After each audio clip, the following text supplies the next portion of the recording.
Monday night might have been the coldest night we've ever experienced here. I think for me personally, no question about it. We had that wind right in our face all night long. A great night to pitch, however. Yes, and really kind of an off day yesterday. At least the Cubs and Padres didn't play. The Cubs will be off tomorrow, so the bullpen should be ready to go. Monday night, it was all about Carlos Zambrano, the best start of the season for the Cubs in their first 16 games, no question. 8 innings, 3 hits. Bob, I talked to him today. He's short sleeves. He said, I feel warm no matter if it's 0 degrees out there. The way he was working that night, he could have pitched without a jersey. He was really dealing, taking advantage of a undermanned Padres offense and just pounded that strike zone all night long. He got a no decision, so still a chance to improve upon his winning streak going back to last year in his next outing. We didn't know if anybody was going to score, but Giovanni Soto did from first. They failed to turn a double play, and then they missed the cutoff man on this game-winning hit. It really felt like it was going to be that kind of a game. You were going to have to take advantage of the opposition's mistakes, and the Cubs were able to do that in the 10th inning. So Tyler Colvin off the bench with a game-winning RBI double, as Stauffer and Zambrano were both tremendous. 15 scoreless innings, came down to the bullpen, and it was Carlos Marmol over Chad Qualls. Let's go down to the field now as Luke Stuckmeyer had a chance to talk with Casey Coleman. All right, thanks, Len. Casey Coleman will pitch for the Cubs on Friday against the Dodgers. Casey, weather isn't always nice here in Chicago this time of year. I guess yesterday you were out in a monsoon getting ready. Yeah, you got to be able to pitch in it, especially here in April and May, and you got to use it to your advantage. I know guys don't like to hit in this weather, so if you're able to go out there and execute in the bullpen and take it to the mound, it should work out well. Ernie used to say, let's play too, but he wasn't thinking about weather like this. How are you going to stay warm today? We have heaters here in the dugout, and, it's not about me. I'm not playing today. It's about the guys on our team staying warm, so I'm going to try to help them. If they ever need something in the clubhouse or anything out here, I'll do it for them. Real nice outing last time out. What did you like about what you were doing on the mound, and how do you take that into this start against the Dodgers? Oh, it's always good facing a lineup like the Rockies had, facing some of the best hitters in the game in tough conditions out there in the altitude. And, to get one under your belt like that this early in the season really builds your confidence. And, Dodgers are a good team, good lineup, but you just got to be able to execute pitches no matter who you're facing. What did you tell yourself at the end of spring training? I know you were here at the end of last year and you probably hoped to make the team. When you didn't make the team at the end of spring training, how did you stay positive or motivate yourself? Well, they gave me the best chance to make the team.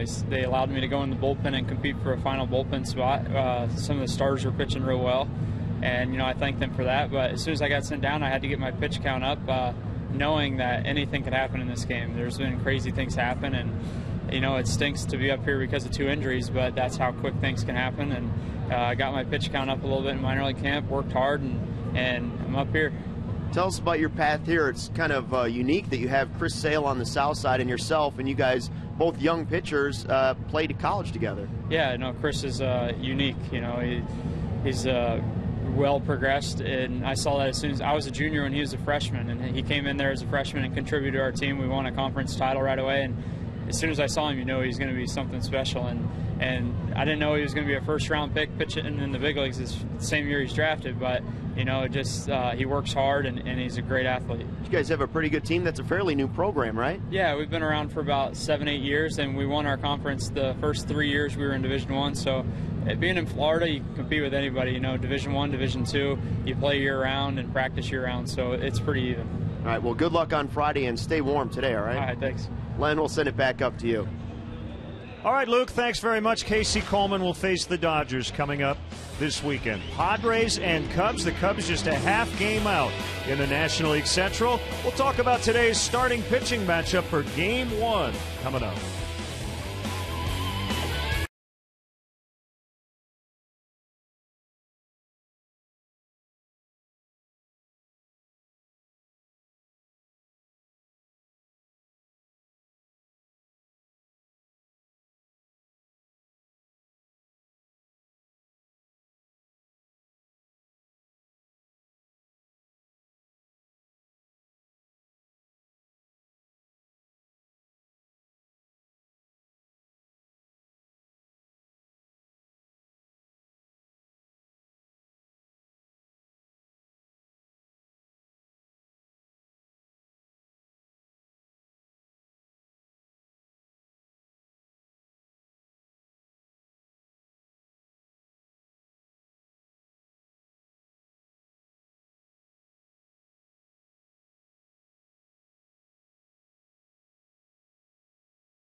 friends until the 2011 is the year that will put the Cubs back on top.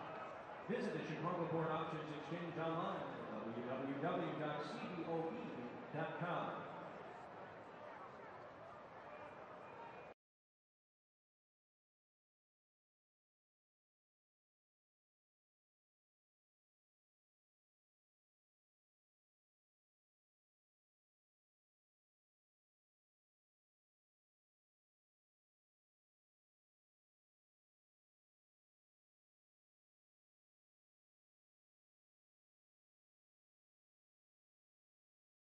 One nothing Monday night. They need to sweep this series to sweep the doubleheader to get both in the series and get to 2 games over 500 for the first time on the season. Now the starting pitchers here for Game 1. Matt Garza will get the ball in the afternoon contest against right-hander Dustin Mosley, making his Wrigley Field debut. Bob, neither guy used to getting much run support. Well, Dustin Mosley has 0 run support from the Padres offense, and Matt Garza, in 2 of his 3 starts, the team was shut out.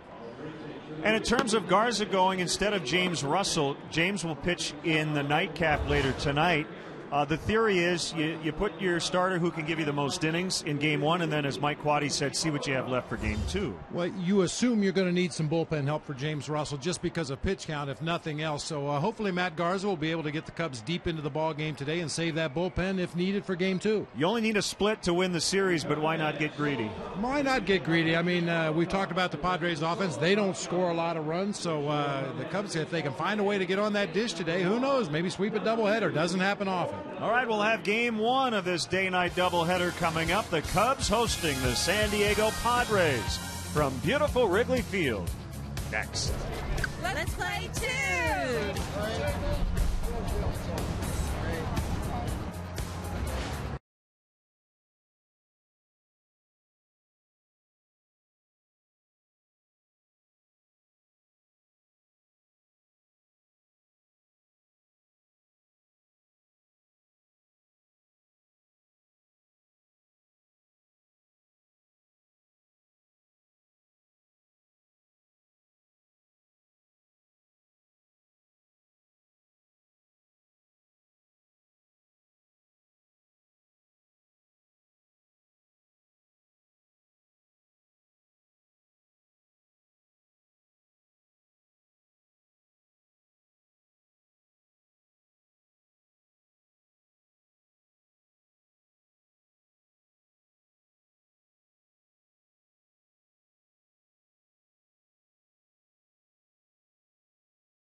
Into the right field corner. We'll see if Soto can score. On his way to third, he's going to be sent. And he will score! Cubs win!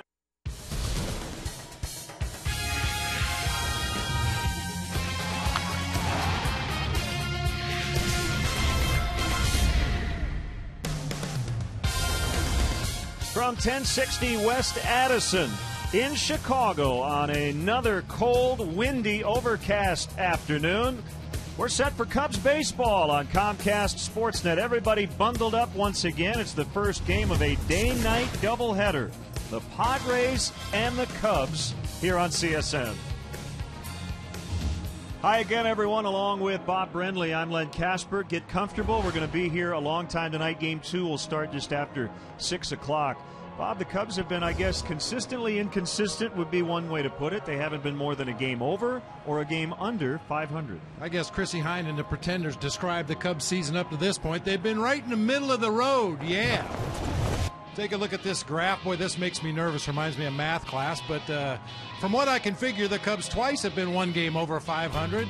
6 times they've been one game under 500. And that's kind of way the season has gone up to this point. They've played like a 500 team, and that's what the graph would indicate. Yeah, 8-8 to start the day today. So if they can get both, they'll get to 2 over for the first time. Be nice to see Matt Garza get his first win. How about a couple of runs for him? That wouldn't hurt anything. We mentioned just a moment ago, in his first start of the year, the Cubs were able to put some runs on the board, but in his next 2, they were shut out. Figures to be a great day to pitch regardless of who's on the mound. Carlos Zambrano hopefully set the tone for this series for the Cubs pitching staff. Cubs will face right-hander Dustin Mosley for the first time, former Angel, former Yankee. He's been excellent, but they haven't scored at all for him in 3 outings. 0-3 with a 1.38 ERA. The Padres just can't scrape together enough hits to put a run on the board for their right-hander. Talking with Mike Quaddy before the game, it's early, it's cold out here, so it's not like you're going to see a completely new lineup for Game 2. Well, guys are fresh. I mean, it wouldn't surprise me a bit to see Giovanni Soto catch both games of this doubleheader. If it was the middle of August and it was hot and humid, it would be a different story, but that's not the case. Probably the only change for sure will be Kosuke Fukudome in Game 2. It's Tyler Colvin and Wright for the opener. We're going to send it down to the field now. The St. Patrick High School will handle today's national anthem. Ladies and gentlemen, please rise, kindly remove your caps, and join the St. Patrick High School Chorus as they honor America with our national anthem.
Well, Monday night it was Carlos Zambrano with the Cubs' best start of the year. That got the team into late innings in a tie ball game. Tyler Colvin with a big game-ending hit. We'll see what transpires today next.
your Chicago area and Northwest Indiana Lexus dealer, who invites you to test drive a Lexus today. Blue Cross and Blue Shield of Illinois. 75 years of being right here in Illinois means no one's closer to your wellness. Experience wellness everywhere. Subway. Every day at Subway, choose from many delicious regular footlong subs for just $5. Subway. Eat fresh. Honda. Visit your local Honda dealer today or go to shophonda.com and find great values on a new Honda. AT&T Uverse. Find out more of what's possible at att.com. AT&T. Rethink possible. And by Southwest Airlines' new Rapid Rewards. Unlimited reward seats and no blackout dates. And again, the Cubs get the Good Timing Award today. The first 10,000 fans through the turnstiles for the opener get a Cubs winter scarf. It was glove night on Monday, and I think everybody in the ballpark needed them. Later tonight, it'll be Tyler Colvin bobblehead night. Believe it or not, Bob, the Cubs did not have a rainout all of last year, but we really had no chance to play last night. Got a hailstorm right around game time. Yeah, and I do commend the Cubs for banging that game as early as they did yesterday. There was really no point in sitting around the ballpark the way the weather radar looked, and as it turned out, it was a good decision to cancel it early.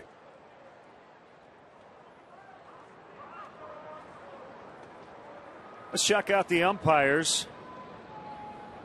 Bill Miller will work the plate in game one, and as is always the case for a doubleheader, he will get the nightcap off. So whoever's working the plate right now is just kicking his feet up.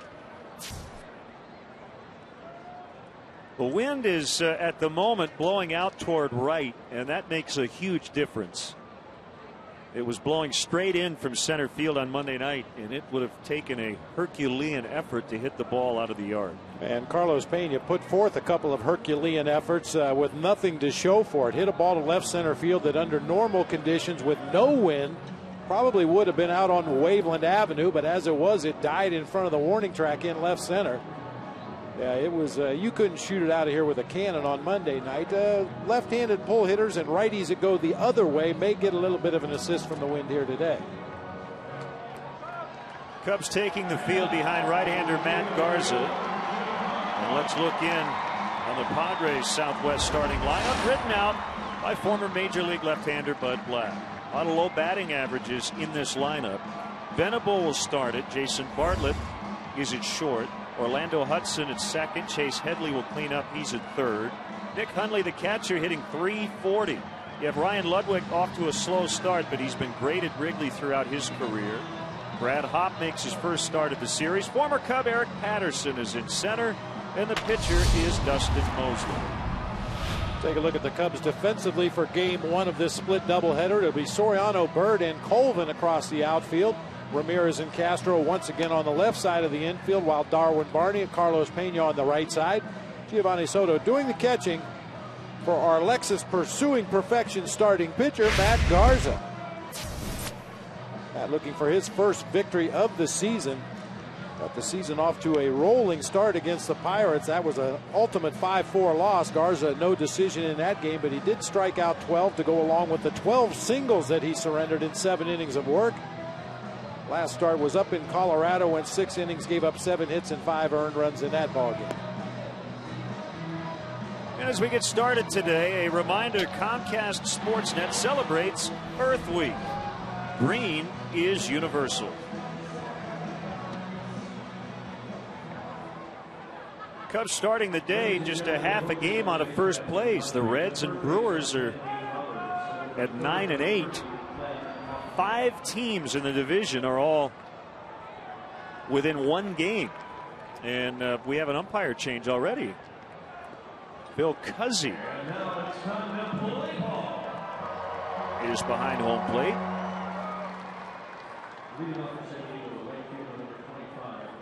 And there are 4 umpires, but it's Cuzzy behind the plate and not Bill Miller. There's Tom Hallion heading over to third.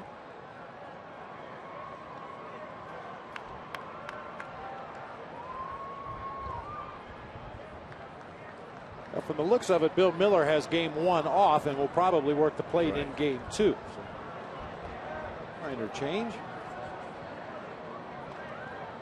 Will Venable leads it off and looks at a knee-high strike, 92 on the fastball from Matt Garza.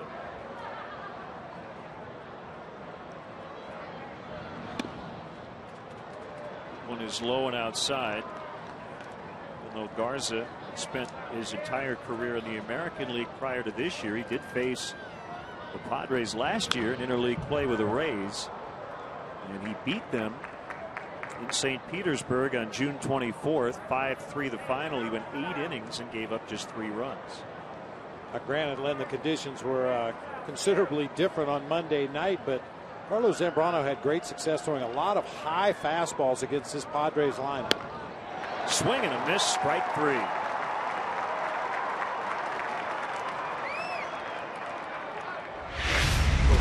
Is blowing straight in at 20 to 25 miles an hour. Why not throw a lot of high fastballs? This time Garza just challenges with a heater on the inside third of the plate, blows it right by the Padres leadoff hitter.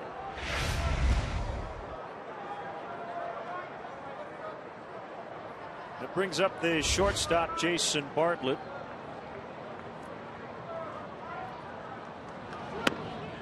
They had 5 hits the other night, and he had 2 of them from the 8th spot in their lineup.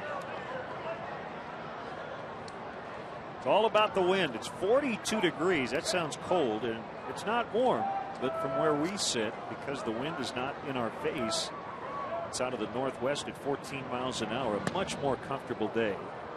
But then again, we each have 6 pairs of long underwear on. I feel like the little brother on the Christmas story. I can't bend my arms. I can't bend my legs. If you fall down on your back, you'd rock yourself to sleep trying to get up. Beached whale.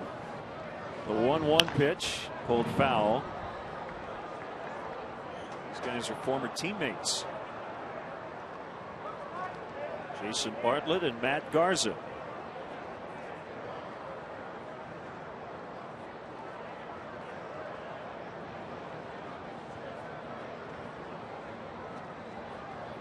In fact, in 2 different spots, Minnesota and Tampa Bay.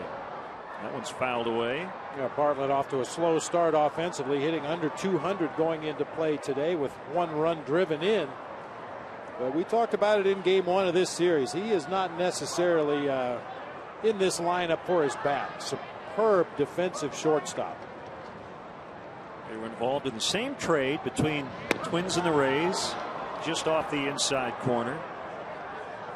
It was in November of 2007 in a deal that involved Delman Young going to the Twins. A good fastball today at 95 that time from Matt Garza, just off the inside corner of the plate. And a line drive into right center for a base hit.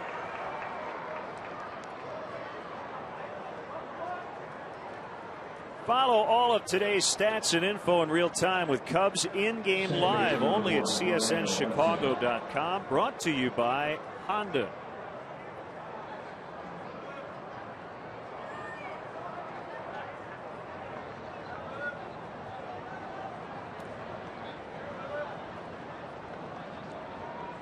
Here's Orlando Hudson. He put the responsibility for that loss squarely on his shoulders, as he went 0 for 4 and did not turn what would have been an inning-ending double play in the bottom of the 10th.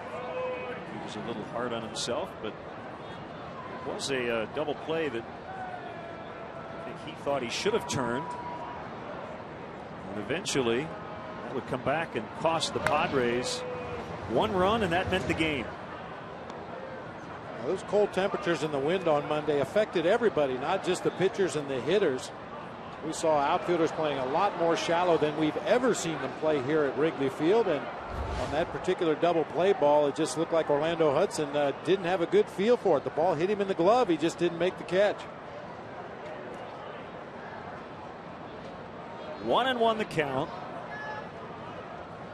Long pause by Garza before the pitch.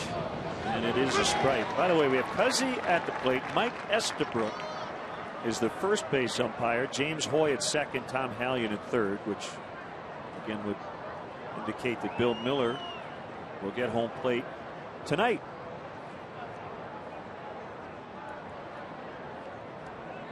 And we said a minor change to the umpires. It was minor for us because all we had to do was erase the names and replace them with the proper names. But for a starting pitcher and catcher and a pitching coach, umpires have their own distinctive strike zone. Some guys are high ball umps, some guys are low ball umps, some guys will go off the corners. And when a starting pitcher prepares for a specific umpire behind home plate and then a switch is made after the anthem, that could possibly throw a guy off his game. Swing and a miss. For strike three, so Garza's fan two here in the opening inning. Has been a strikeout machine here early on with the Cubs. Some of the best stuff, granted it's early, but Matt Garza with his fastball in the mid to upper 90s in the early going. His slider has a lot of late movement, getting some swings and misses from the Padre hitters. Looks good. Stay right there. Switch hitting Chase Headley hit second on Monday night. Batting in the cleanup spot today as he takes a slow curve for a strike.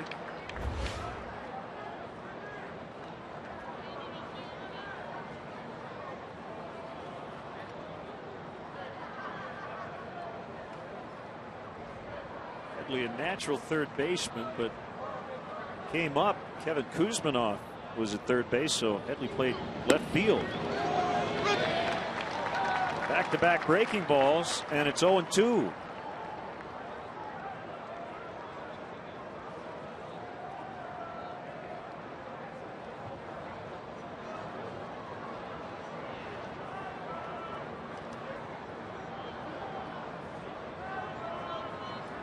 Pitch, swing, and a miss. Struck him out on a fastball. He strikes out the side, gave up a hit. No runs, and the Cubs are coming up.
Lineup written out by manager Mike Quade.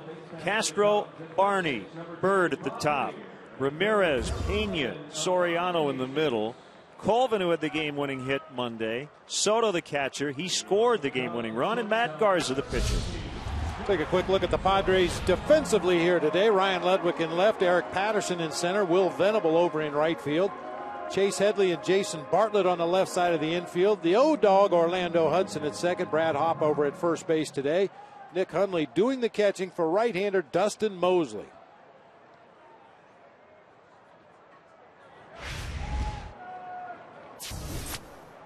.0-3 record with a 1.83 ERA. You see surrendered about a hit an inning. Not a big-time strikeout pitcher. He has a fastball that he'll work both directions. He'll sink it, he'll cut it, a curve, a slide, or a changeup. Mostly works away to both right-handers and left-handers. Signed as a free agent on December 13th.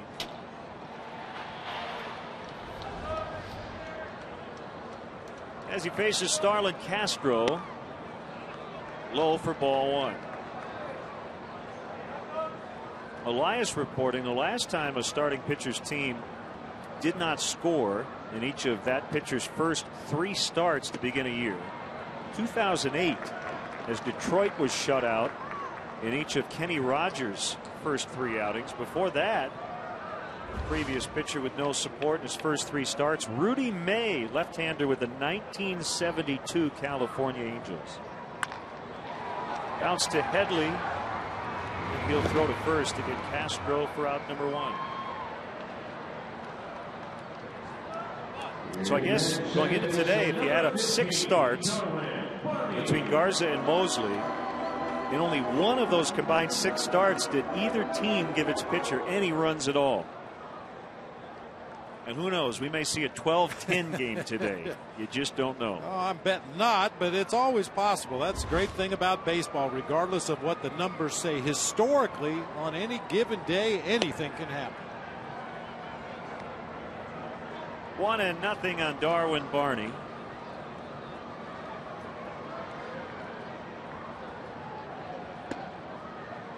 That's in there for a strike. It's funny, Len, watching Darwin Barney take batting practice this morning when the wind was pretty much blowing straight in from left field.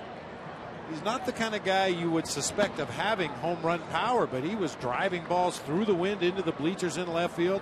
Certainly that's not a major part of his game. He's in the lineup because he handles the bat well, sprays the ball around. He can bunt, he can hit and run, but he's got sneaky power. And he shoots it out into right center for the Cubs' first hit.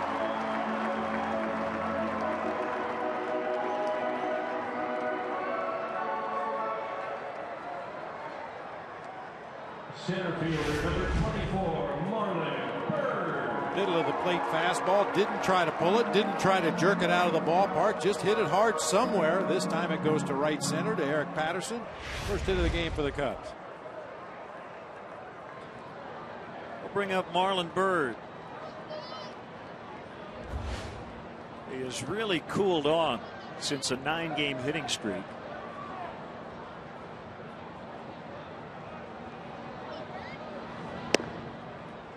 And looks at ball one. And Mosley will be stubborn. You've seen him miss at the bottom of the strike zone several times already in this ball game, and I doubt if he's going to change much. That's his forte. Sinkers and cutters and sliders down around the bottom of the strike zone. Only on rare occasions will he try to elevate the ball. Bottom part of the zone, and it's 1-1. Mosley is from Texarkana, Arkansas.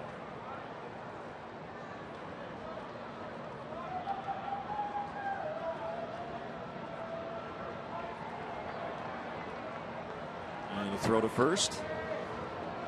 In a previous connection with his current manager, Bud Black, Mosley was pitching for the Los Angeles Angels back in '06 when Bud Black was the pitching coach there under Mike Scioscia. And it's funny how that works out. You see a guy early in your career, maybe with a different organization, he makes an impression, and when you find yourself in a position to go get players, you remember those guys. 6-4-3.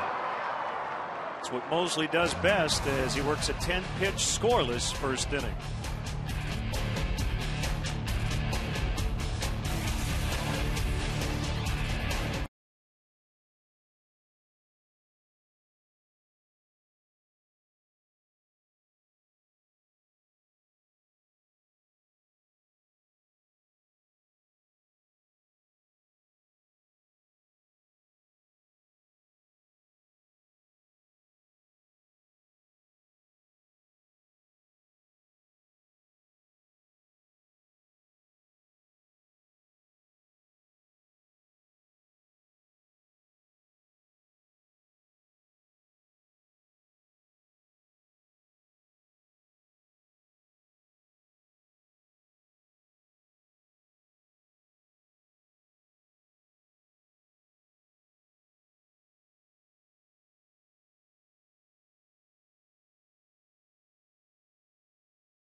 Grounds crew, but as always under Roger Baird, doing a wonderful job getting this field ready to go.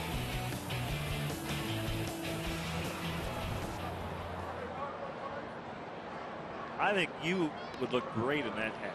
Oh, love that. Kind of reminds me of the old Chattanooga Lookouts with the 2 eyeballs on the logo. That's the kiddie version. Yeah, they still have that logo, in fact. Garza faced 4 in the first inning, and he struck out 3.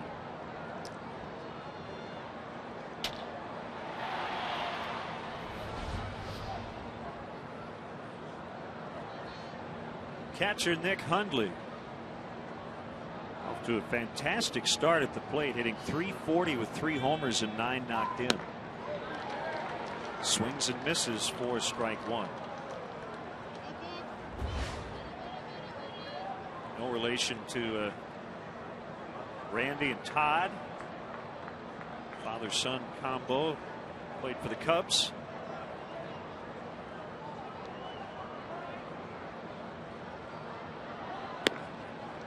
I'll tell you, Len, when you're hitting .213 as a team coming into play today, there aren't a lot of offensive highlights for your team. But Nick Hundley has been one in the early going this season. He was always considered an offense-oriented catcher, but has really taken it to a different level this year. I still feel you can rush him with good fastballs. And Garza has a real good one in the early going today.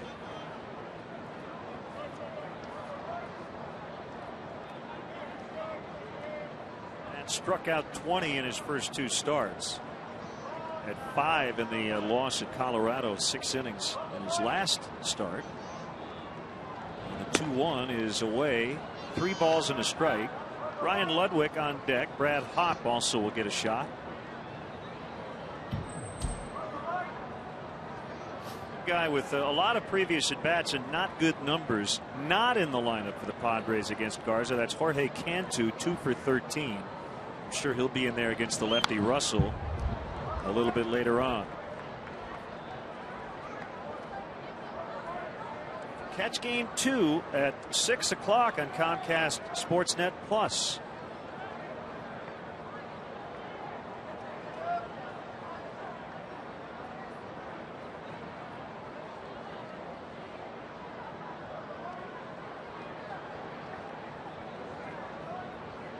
Garza's 3-2 offering and a bouncer. Ramirez let it go, and Castro will not get him.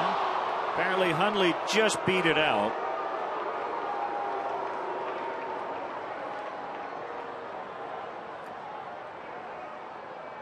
That'll be a hit.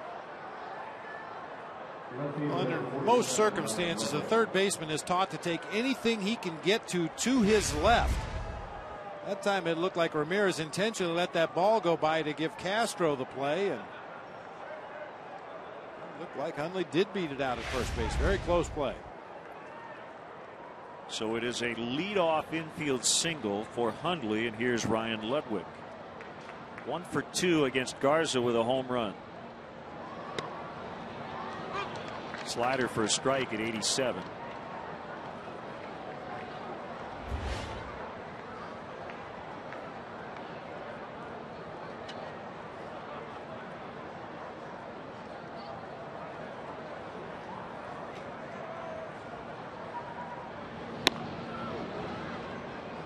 Bob, on paper, when you look at this Padres offense, and right now, as you mentioned, hitting is .213.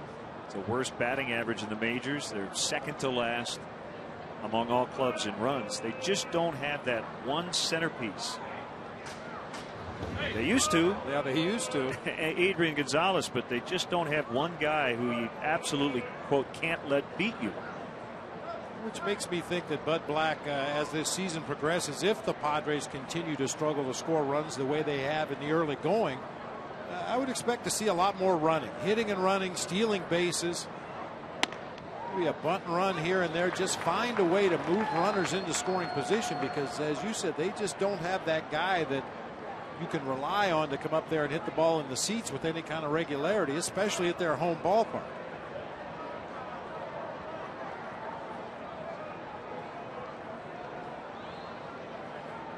It's understandable against Carlos Zambrano why teams aren't aggressive on the bases, because he delivers the ball to home plate so quickly. Even on a hit and run, the runners can't get much of a jump off of first base. But today against Matt Garza and later tonight against James Russell, I think the Padres are going to have to start pushing the envelope a little bit when they do get runners on base if they expect to score.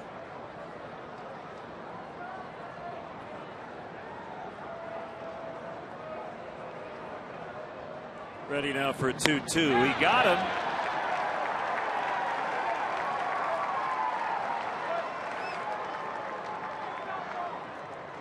You see Matt Garza as he comes into his set position out there on the mound, wiggling that glove as he puts his throwing hand into the glove, much like Ryan Dempster does in the middle of his delivery, but Garza does it as he comes to the set position. And I think at times it's very distracting for the hitter. You're just waiting for him to deliver that ball to home plate, and he's wiggling the glove, and ultimately at some point the batter's eyes go down to that glove, which I think is what Matt Garza intends to happen.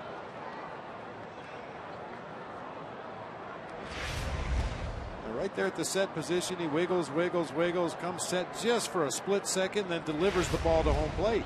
As a hitter, you're taught to look up above the pitcher's throwing shoulder. Looks like a changeup grip.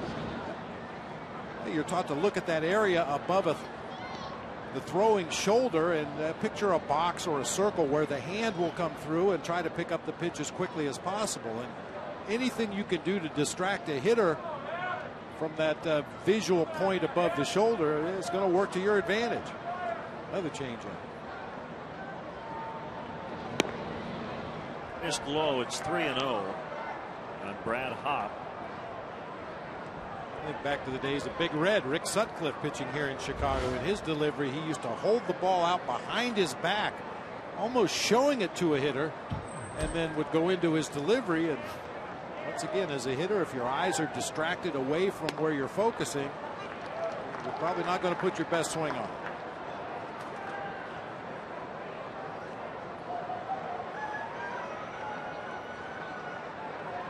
According to Fangraphs, Matt Garza is throwing a slider harder than he ever has in his career, which would make me think it's more of a cutter than a slider. I would tend to agree with you. It's the pitch he got Ludwig on at 88 or 89. There's a strike.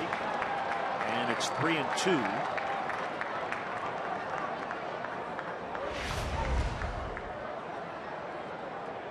Driving that fastball just off of the outside corner, but good pitcher's pitch. Take the call.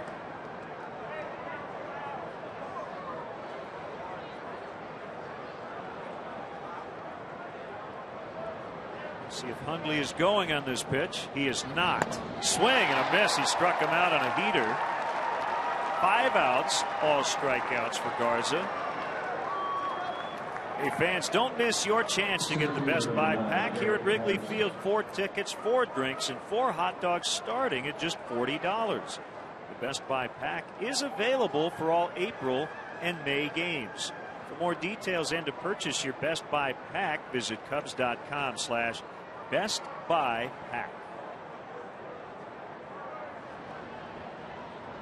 Former Cub Eric Patterson lines it foul the other way. He's playing center. Younger brother of Corey Patterson.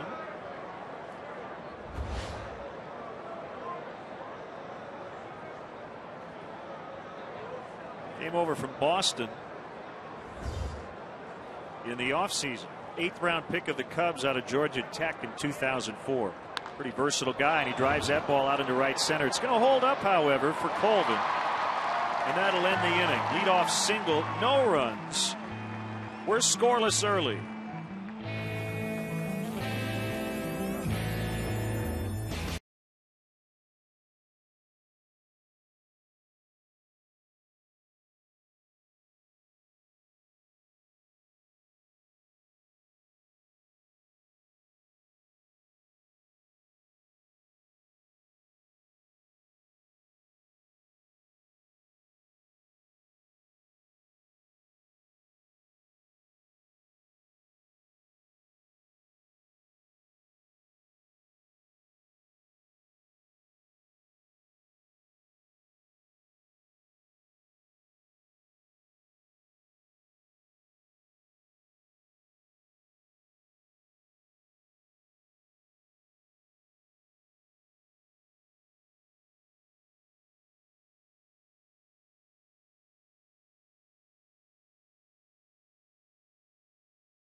Bottom of the second.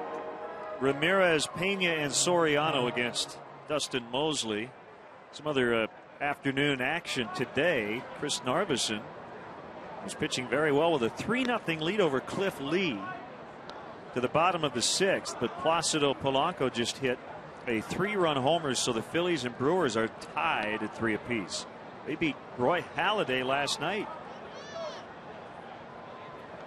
Stroll through the home of the Chicago Cubs, get an insider's look at more than 97 years of history in this legendary ballpark. Guided tours may include visits to the press box, clubhouses, and dugouts, as well as a chance to actually step on the field. For more information or to purchase tickets, visit Cubs.com. Tour sizes are limited and sell out fast, so get your tickets today. Ramirez hits a ground ball to Bartlett. By and large, hitting ground balls in the area of Bartlett and Hudson, that's no way to make a living. No. I learned that very early on in my professional career. I've told the story many times. Frank Robinson was my manager, and I had grounded out to Ozzie Smith at shortstop for the Cardinals, my first 3 at-bats in a game. And as I ran back to the dugout after the third one, he said, "Son, that's no way to make a living in the big leagues."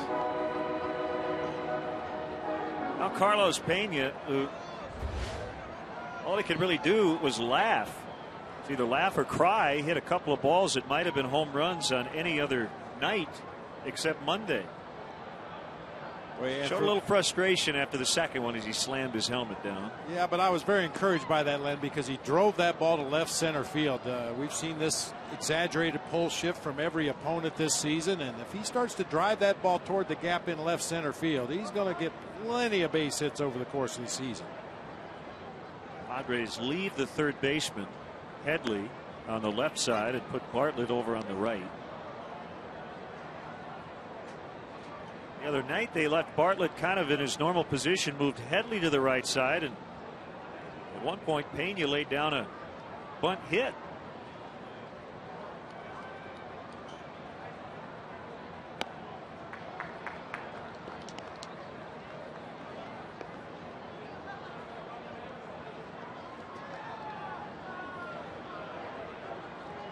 On occasion, you'll see a team play the exaggerated pull shift on the infield because a player, when he hits a ball on the ground, usually pulls it, but you'll see the outfield shade the opposite way.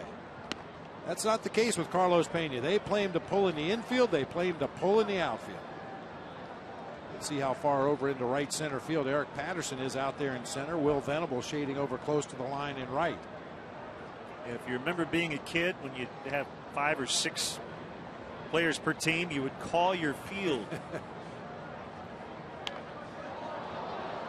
Play pitcher's hand. Yeah. So, for instance, Pena called right. Anything hit to the left side of second base, he'd be out.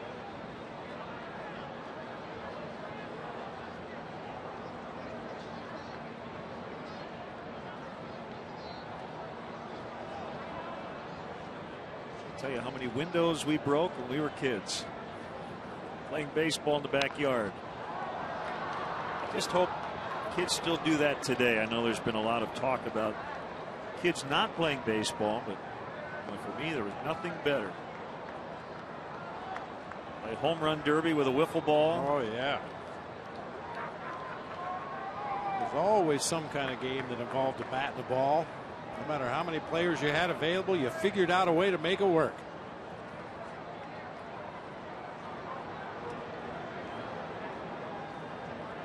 Three-two changeup and a beauty. It's tough to lay off, and the bottom dropped right on him. And that's the beauty of Dustin Mosley. I mentioned before, he'll work his fastball both directions, sink it and cut it, a curve, a slider, a changeup, and he'll throw any pitch in any count to any hitter.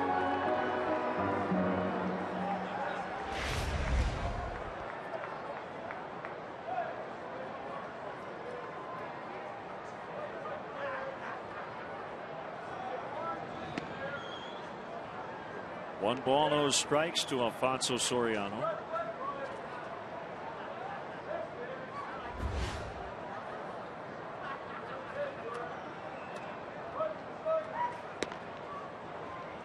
Have you ever been to Texarkana?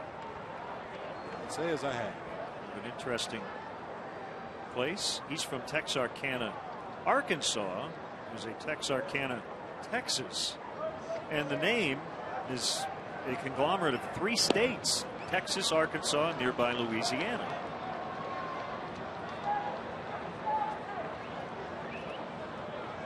I've been to Calneva. It's up near Vegas. There's California, Nevada, and Arizona to make up that name, but I've never been to Texarkana.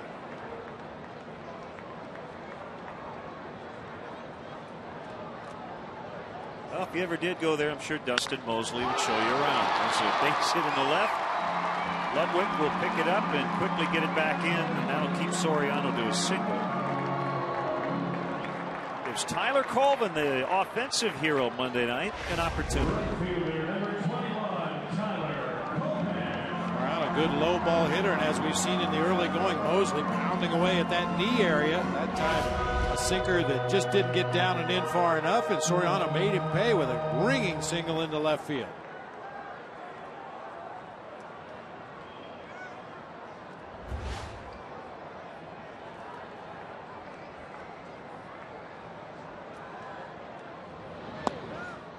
Low to Colvin. I know you're wondering what the motto of Texarkana is: a city so great it took 2 states.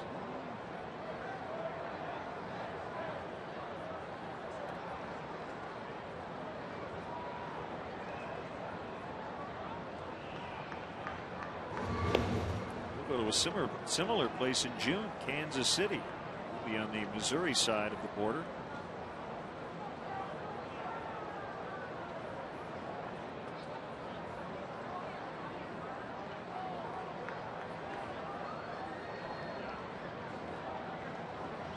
Pitch that missed low, as Colvin now in a hitter's count.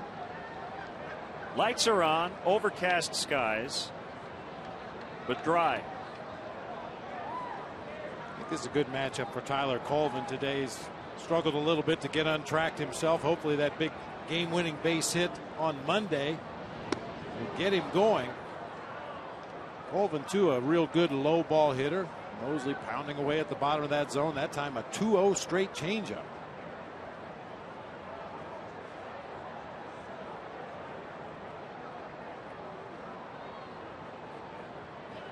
Another straight change coming.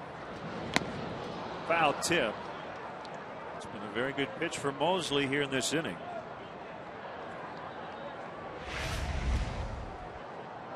Not a great location that time, up around the belt, but just enough off speed that he got Tyler Colvin way out in front. Mosley's been around for a while.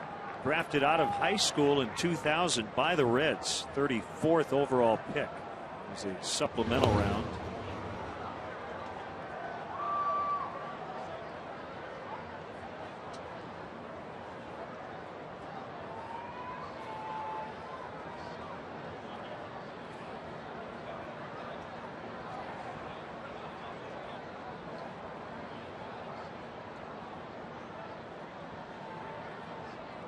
The kick, the 2-2, he got him. Fastball that time on the inside corner. 0-0 after 2 from Wrigley.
No score, top of the third inning. I'm Luke Stuckmeyer, joined by Frank Casella, who was the MVP of the first ever fantasy camp at Wrigley Field last year. What was that like? That was absolutely unbelievable. Just to step foot on the field, on Wrigley Field, was a treat in itself. But to actually play, bat, take grounders, take fly balls, play with the Cubs legends, it was unbelievable. One of the best experiences of my life, for sure. And then today you were able to throw out the first pitch. What'd you throw? I threw a fastball. I hoped to get a contract, but it didn't work out for me. But threw a fastball, threw a strike, so I hope I made everyone proud. But that was outstanding as well. The second ever fantasy camp is coming up here next month. What can fans expect, and how do they get involved in it? Well, they can expect 2 days of absolute heaven. You come here on the 15th, Sunday, May 15th. Get to watch Cubs game from the suites, sign a one-day contract with Jim Hendry, watch batting practice from the field, so you get to meet some of the Cubs. And then Monday, May 16th, you get to play on the field, get dressed in the Cubs clubhouse, be a Cub for a day. It's absolutely outstanding. To get involved, go to Cubs.com to get information, or call 773-404-4748 for information. Sounds good. The 15th and the 16th. Len, I like the contract part. That sounds pretty good to me. It does. Luke, what position does Frank play? Yeah, what position? Len wants to know what position you play. Well, I'm lefty, so I can. I'll be a bargain. I could do first base. I could do pitcher. I can come out of the bullpen. I could start. Whatever you guys need. I'm flexible. Kaplan's taking shortstop, I've heard. That's already. That's a lock, Len. All right, guys, thanks very much. Matt Garza has struck out 6 the first time through the order. Just fanned the pitcher Mosley.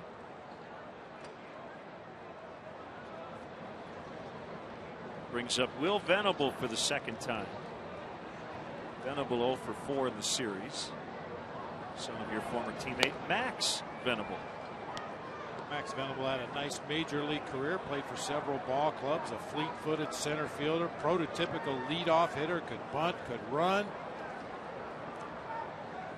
I've told the story in the past when Max and I were teammates, as William pops it out into shallow center field. Looks like Marlon Byrd will have no problem with this one. William and his younger sister were just babies, and they were having some renovation done on their house, and they moved in with my wife Joan and myself and my daughter Lacey, son Michael. One big happy family. Venable played 2 sports at Princeton, baseball and basketball.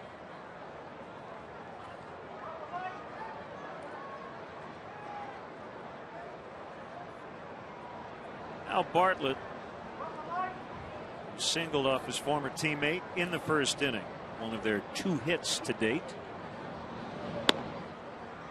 Speaking of their former team, the Tampa Bay Rays. Rays playing much better, having won 7 of 8. They dealt the White Sox their 6th consecutive loss last night. James Shields over John Danks.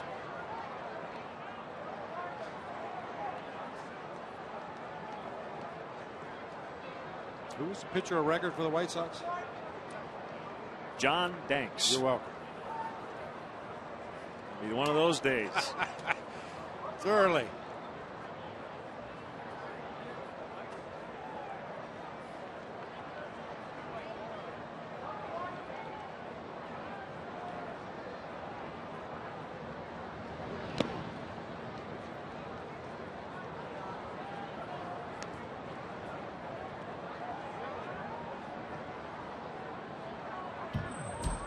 There's Orlando Hudson on deck.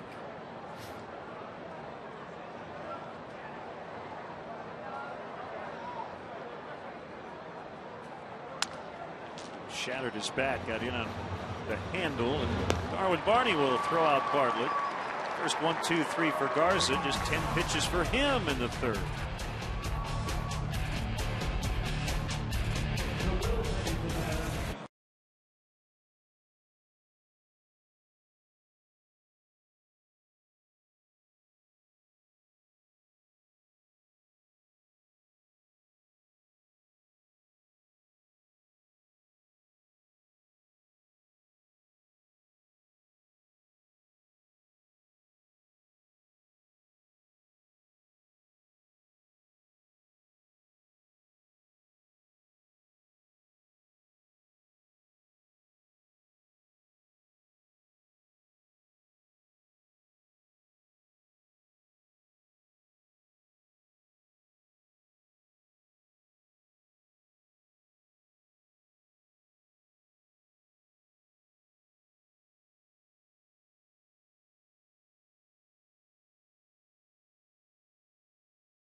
Comcast Sportsnet Plus for part 2 of today's Cubs-Padres doubleheader. Tune in as the Northsiders make up for last night's rainout tonight at 6 on Comcast Sportsnet Plus, fans' best friend. Pitching matchup in game 2, Aaron Harang and James Russell. Harang 3-0 after 3 starts. Mosley 0-3. But his ERA is under 2.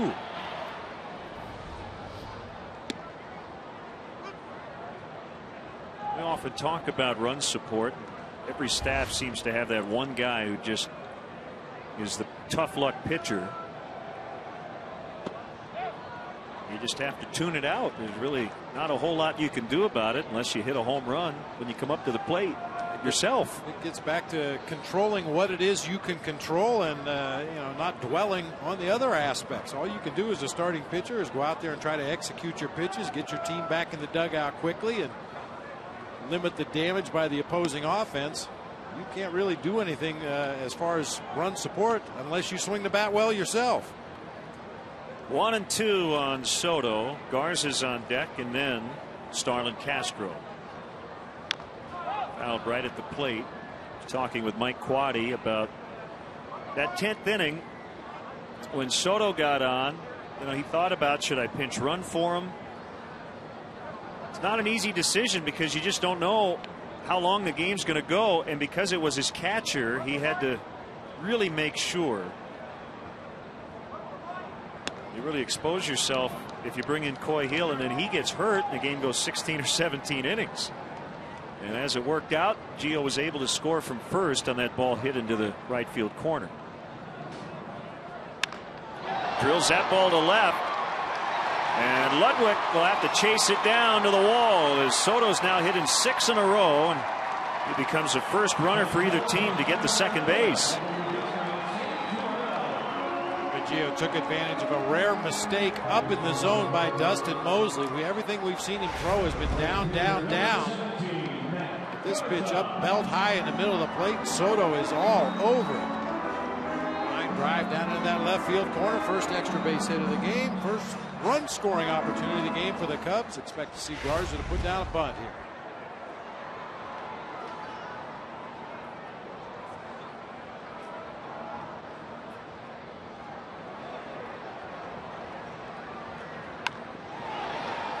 Pitcher bare hands. What a play by Mosley as the tag is applied by Headley.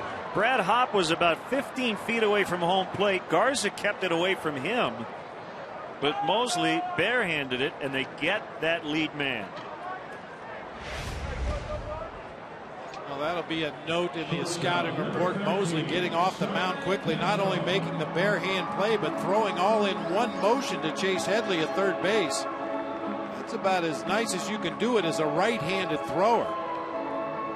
Not even a doubt over there at third base on Giovanni Soto. Garza, it's a fielder's choice, and he'll put on the jacket. Handing Bobby Dernier all the loose change and the driver's license. There are reading glasses. Castro grounded out in the first inning. In the dirt, blocked by Hundley. Day-nighter in St. Louis because they were washed out last night as well. And the Nationals lead the Cardinals 5-0 in the third inning.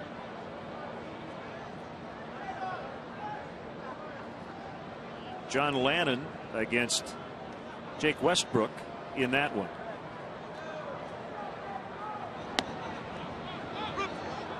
Called strike, 1-1.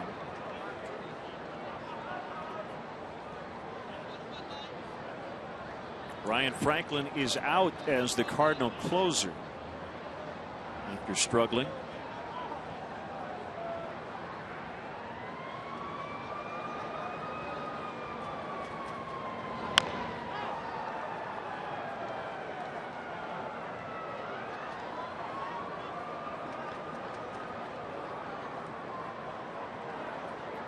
Zimmerman and Jaime Garcia will pitch in the nightcap later. Garcia has been excellent. 2-0 with a 135.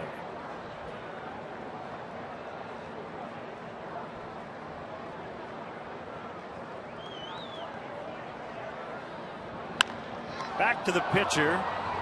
They get one. Oh, they get none. Bartlett dropped it. Might have been thinking about the throw to first, and he never did get a handle on it.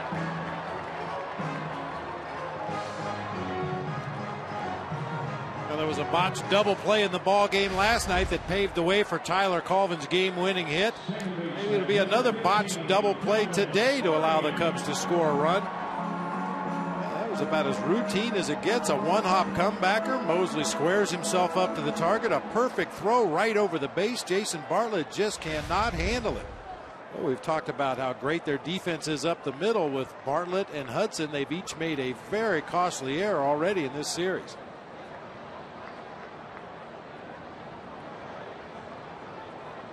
So 2 on and still only 1 out. It's Darwin Barney outside corner on a strike. Make it hurt. A lot of times that's a play where a guy drops the ball trying to pull it out of his glove to turn that double play, and they give the defending team the out at second, but Bartlett never did have a handle on it, and that was the right call by James Hoy.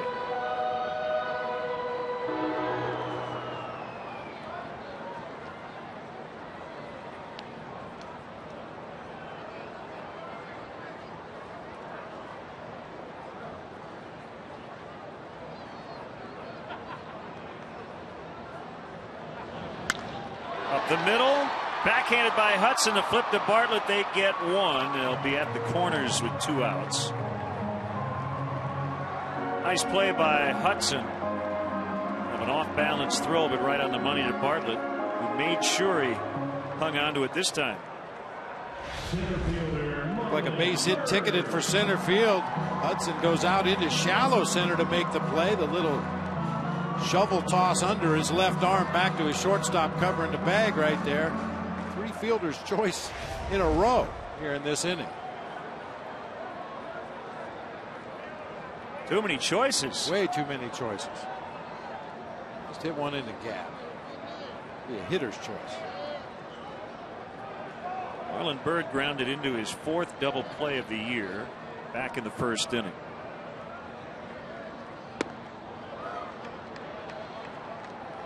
I thought, man, it seems like he's hit a lot of ground balls, and that is definitely the case. He's hit 31 on the ground, 13 in the air.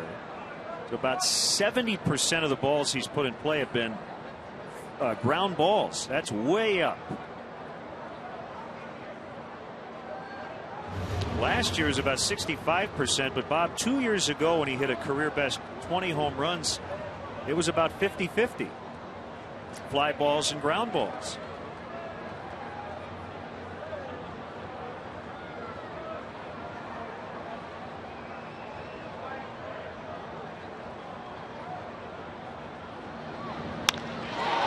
Will get into center. Garza's in, and Marlon Byrd comes through with 2 outs, and the Cubs lead 1-0, so they take advantage of that earlier error.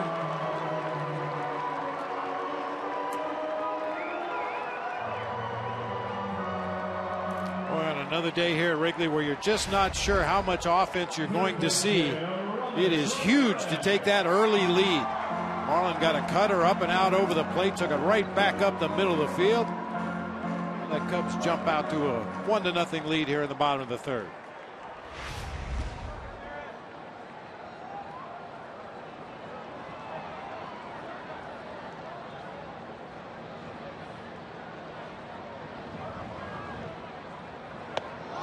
Inside, almost hit Ramirez. I think the numbers say, Len, that around 62% of the time, if you score first, you win the ball game. I think that number would, or that percentage would go up on a day like this here at Wrigley. Runs are going to be at such a premium. The Padres have not shown any ability to score with consistency, so scoring first against a team like that, I think, is even more important than usual. outside, and it's 2-0.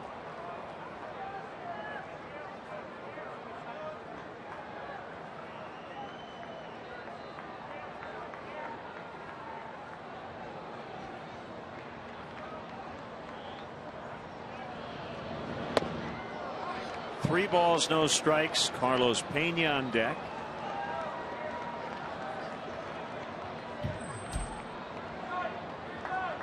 Only two hits in the inning. The first was a double by Soto, but he was thrown out at third on a nice defensive play by that man. And the normally sure-handed Jason Bartlett later botched a double play ball. And now the bases are loaded after the walk to Ramirez.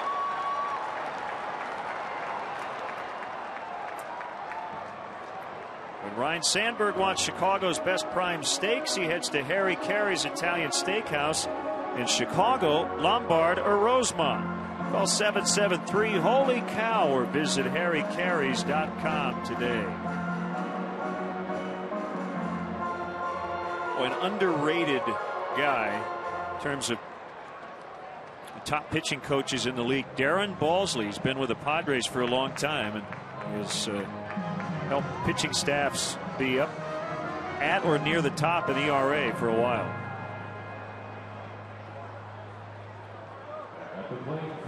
Finished second in the majors last year with a 3.39 earned run average. And if you're Bud Black, you should have a really good pitching coach because he was a good pitcher.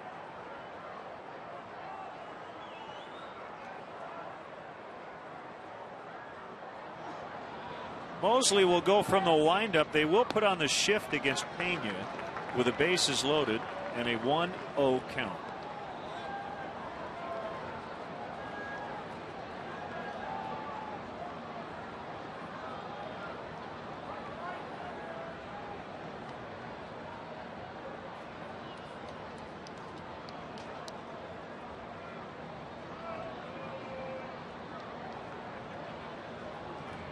Marlon Byrd should be able to get a really good jump off of second base on any base hit to the outfield. With this exaggerated pull shift on, nobody close to him there at second base. He's getting a monster lead off to begin with, and then even more on his secondary lead.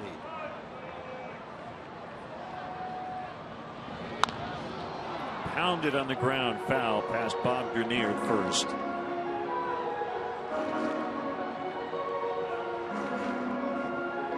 Matt Cain and Jorge De La Rosa today in Colorado. The Giants winning the first two games of that series. The Rockies have lost 3 of 4 after an 11-2 start.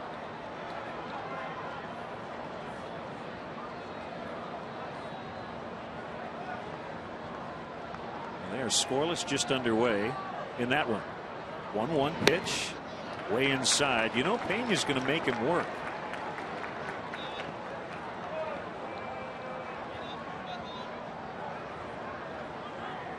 Of all the struggles Pena's had to start the year, I think the one thing we see very obviously is his keen eye at the plate. He works deep counts every time he's up there.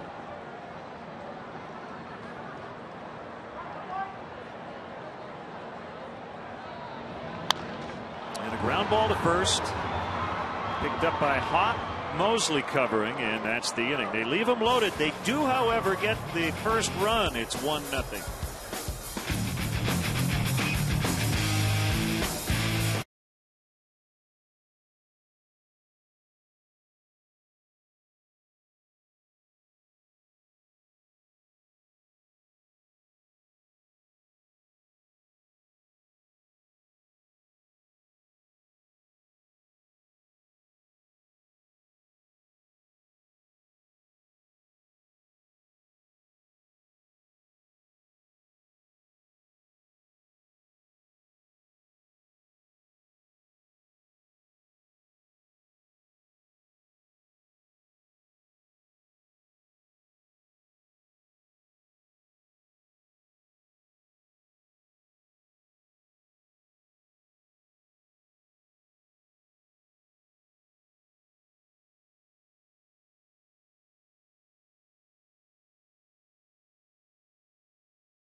fourth meal from Taco Bell, open 1 a.m. or later.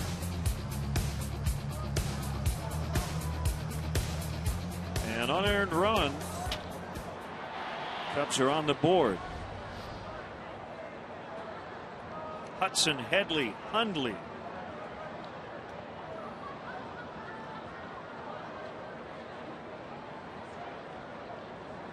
Here's a pitch. Outside ball 1-2, as you referred to him, O-Dog, Orlando Hudson.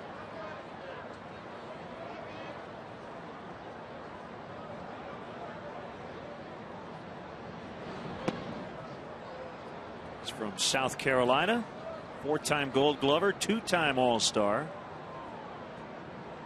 Was with the Twins last year, was on the DL twice, a wrist and an oblique injury.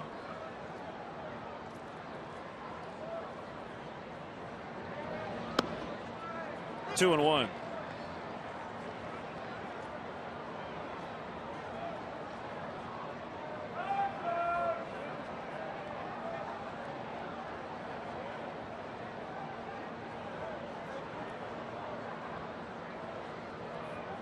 A wind in the pitch. Low, 3-1.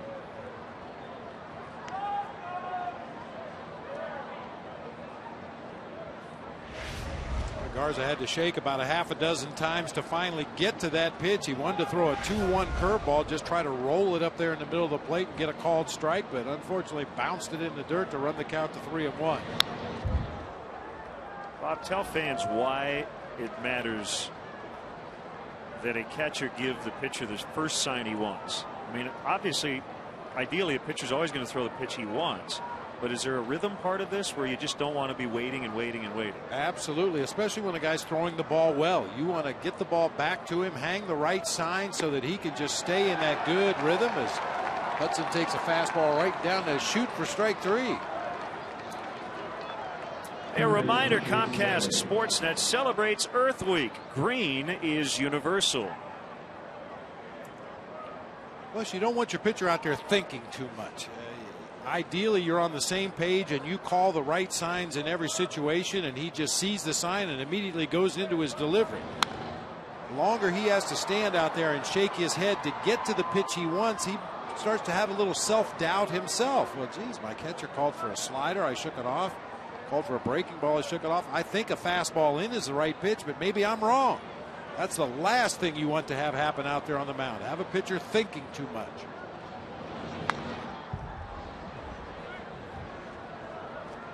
You don't have to name names, but when you caught, did you ever get into some major arguments mid-game about the way a game was being called? Maybe you called a pitch that he didn't want to throw, but he did, and it didn't work out? There were a few of those, not as many as you might think, but there were plenty of days when I just couldn't seem to get on the same wavelength with the pitcher. And, step off the rubber a couple of times, and we talk about it between innings and go back out for the next half inning, and it would happen all over again. There's just some days you're not on the same wavelength.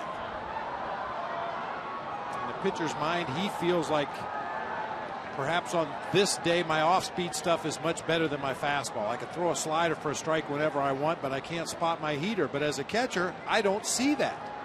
I see the fastball being as good as it ever was, and I want to use it, and pitcher did not. 1-2 to Headley. A little bit outside, and it's 2-2. Well, that's where you become your battery mate's biggest cheerleader, right? Absolutely. Doesn't feel good, but it is good. Keep throwing it. Headley with a very awkward cut. That's 8 strikeouts, or 2 per inning for Matt Garza. Remember, he had a career best 12 in his Cubs debut.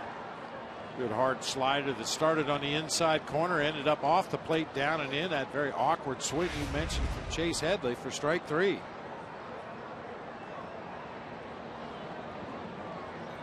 You know, one way you can avoid that lag time between a pitcher and a catcher trying to get the right signs.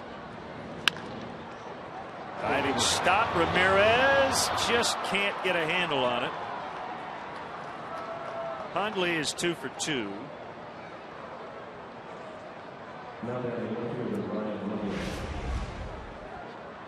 Ramirez With a dive, able to knock it down. You could clearly see it hit the heel of his glove and just dropped on the ground right there. And by the time he's able to recover, too late to throw on to first base. Just to finish that thought quickly, I caught some veteran pitchers very early on in my career, and they did not want to stand out on the mound and shake their head no to get to the sign they wanted. So they would let me know. If I wipe twice above my belt, that adds 2 to whatever sign you put down. If I wipe below my belt, it subtracts from the sign you put down. So if I put down a 1 for a fastball and he wiped 2 times above his belt, that would add 2, which would go from a fastball to a 2 curveball to a 3 slider. That way the pitcher could kind of control the pace of the game more so than the catcher. Check swing. It caught the bat of Ludwig.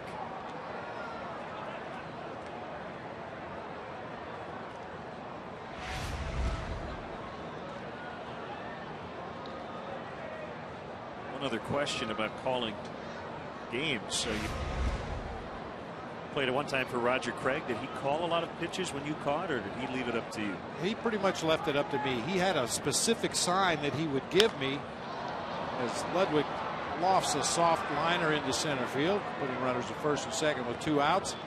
Yeah, Roger had a specific sign that he would show me on occasion. If he was sure that this is the right pitch to throw in this situation, he would give me that sign, and he took responsibility for calling that pitch from the bench. But in all the years I played for Roger Craig, I think he only did it 3 or 4 times. Before he was the Giants manager, he was Sparky Anderson's pitching coach in Detroit. 2 on for Brad Hopp, back-to-back 2-out singles for the Padres, and here's Brad Hopp, the first baseman. I think a lot of people are under the misconception that managers call pitches for the catchers at the major league level. There may be rare occasions where a manager will call a pitch or a pitching coach will call a pitch, but when the catcher's looking over into the dugout, it's usually with the runner on base, and it's to control the running game. You look over for signs from the manager to pick off at first base, or come to a set position and hold the ball, or pitch out if you think a runner is going to go. And those are the calls that a manager or a pitching coach will make from the bench. Rarely do they call a pitch for their catcher. 1-1 on the way, and that's up. Now, having said that, the catcher is as involved as the pitcher in discussing that day's game plan.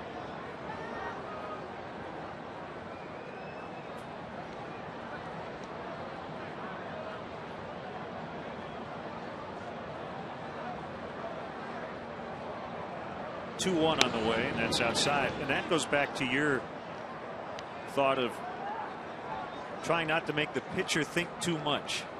Well, in most instances, the catcher, for example, Giovanni Soto caught the first game of this series on Monday. He knows what pitches they were able to throw by the Padres hitters. He knows what pitches they chased on 2-strike counts. So he's probably got as good a feel or better than anybody in that Cubs dugout for how to go after these Padre hitters, based on the advance report and based on what he saw in Monday's game. Time called before 3-1.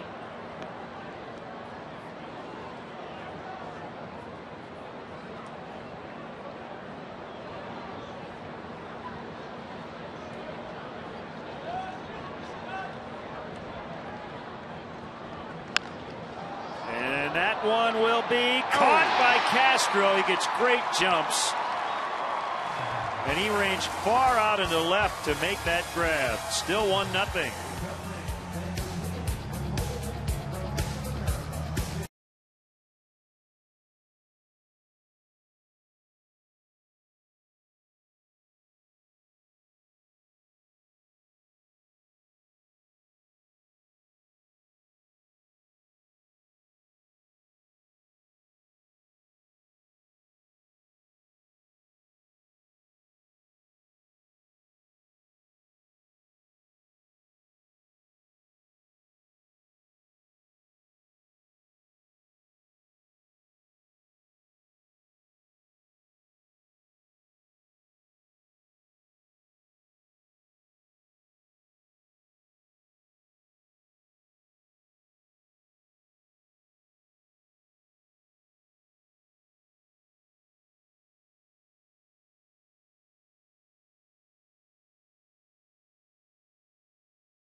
defense. We're going to highlight Starlin Castro an awful lot on defense this year. It looked like that ball was going to drop in shallow left field, tie the ball game up, but Castro, as Len said, gets such tremendous jumps. He turned that into a relatively easy play.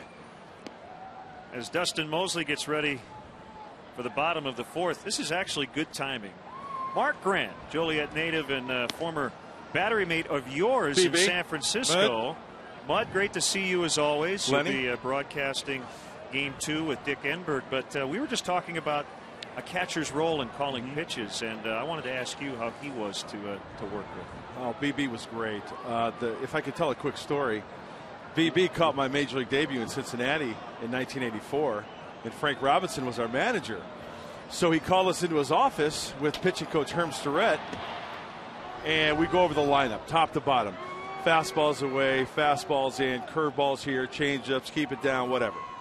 Go up the ladder. You know, I didn't know my you-know-what from a you-know-what.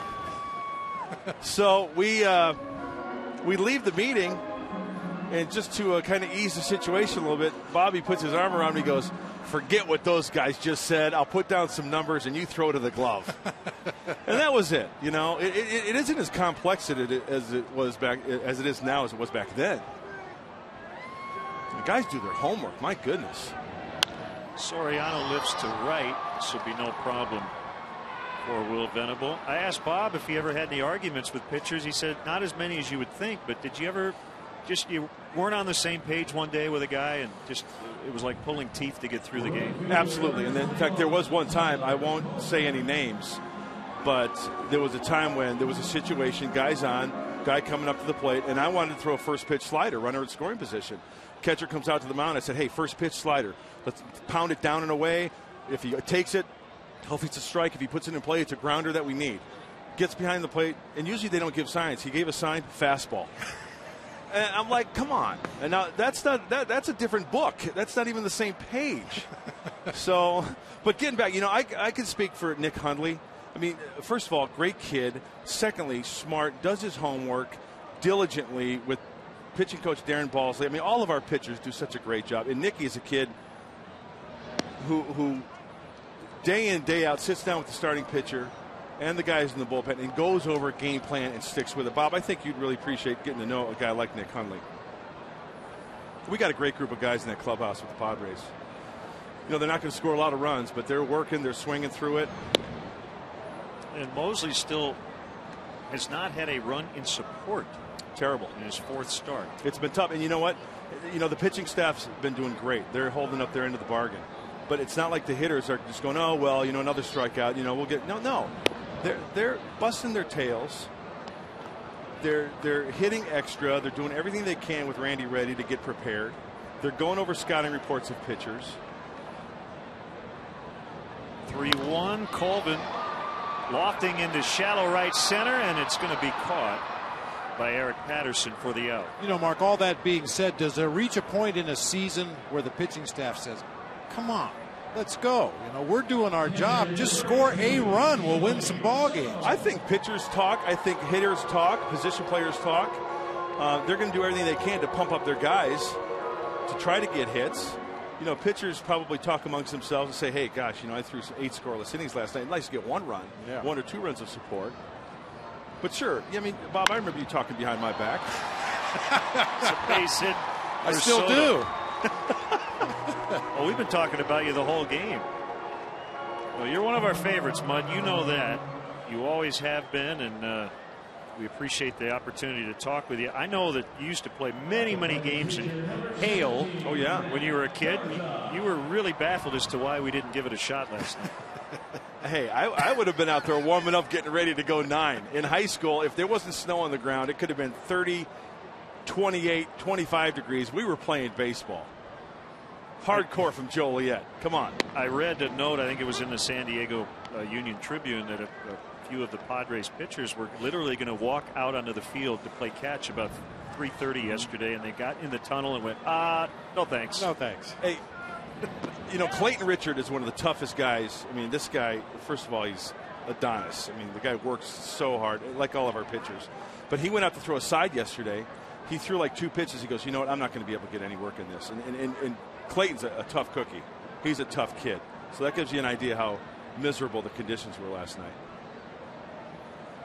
2 strikes on Garza. You guys are hoping he punches out here so he can get rid of me, right?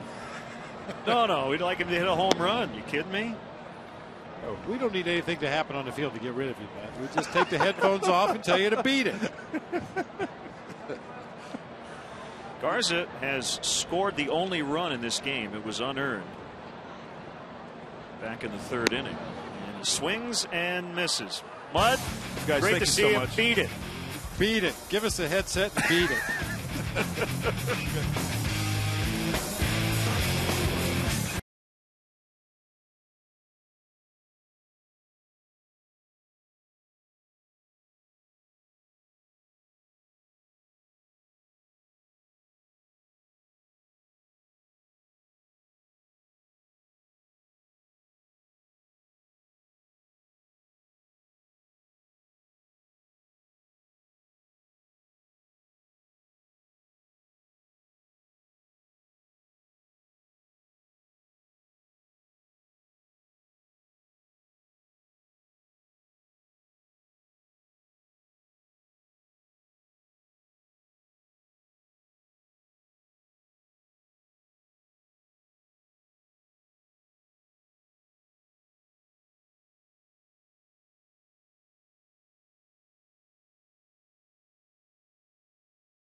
$653. If you're the 500th texter, you could win 5 $5 footlong subs from Subway.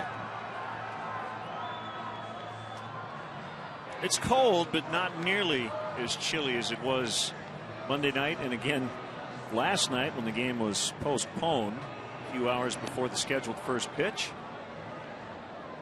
This is a split admission doubleheader, so those who had tickets last night, those tickets are good for game 2. Which will start just after 6 o'clock, and you can catch it on Comcast Sportsnet Plus. Bulls continue their series tomorrow. Blackhawks with a big win to stay in their series with Vancouver.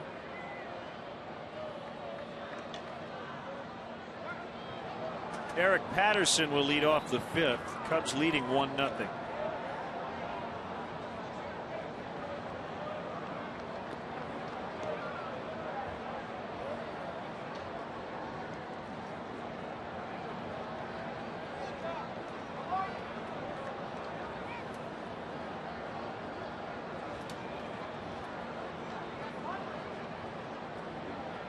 Always key to get the leadoff hitter, but especially in this particular situation, a 1-run ball game, you've got the number 8 hitter at the plate who runs pretty well. Pitcher in that on deck circle would figure to bunt Patterson into scoring position if necessary. Patterson may steal a base to get himself into scoring position, so definitely a key inning right here to get the lead man. Bunted foul.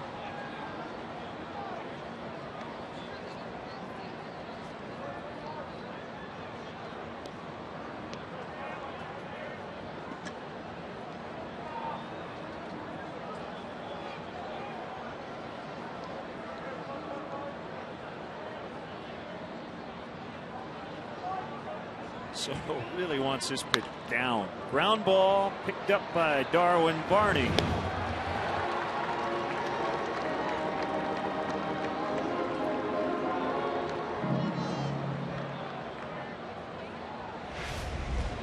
Well, worm burner hit out there on the right side. That ball stayed down the whole way out to Darwin Barney. Kept his glove low to the ground, ready to make an adjustment if it took a bad hop, but stays down on it, throws on to get the speedy Patterson at first base.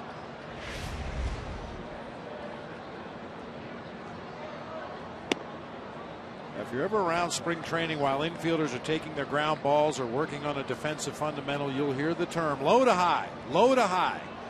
Infield instructors telling their players to start with the glove low. It's much easier to make an adjustment up on the baseball if it takes a bad hop than it is to start with your glove up and stab down at the ball at the last instant. Low to high.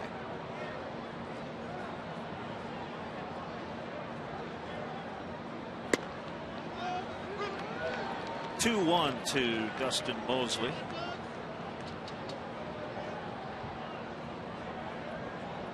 Too many at-bats in his career. It's 1 out of 5. Bounces that one off Garza. Matt with time, and he threw it away, and he slipped. Very awkward landing there for Matt Garza. When he picked up the ball, it didn't look quite right, and then he threw it, and he might have tweaked something around his hip.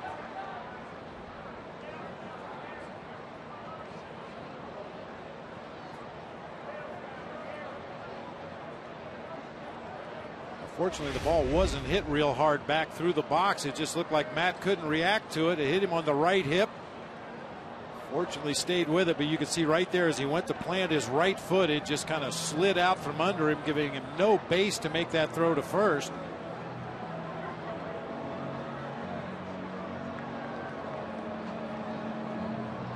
Fortunately, it was the pitcher Mosley running and not one of the speedier Padres who may have been able to advance on to second base on that overthrow.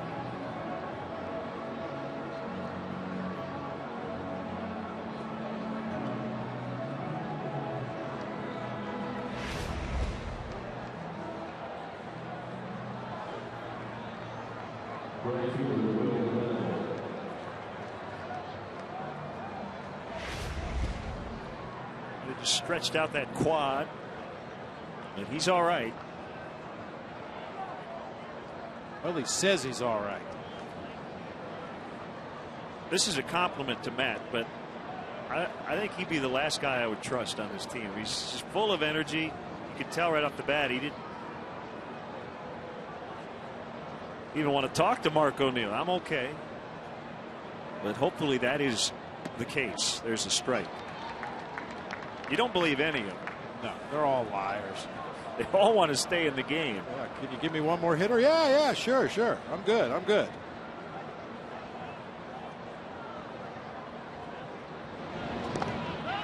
Venable could not hold up. Pretty easy call for Tom Hallion. Good off-speed breaking ball. Matt Garza will change speeds on that curve. Sometimes he'll throw it very hard.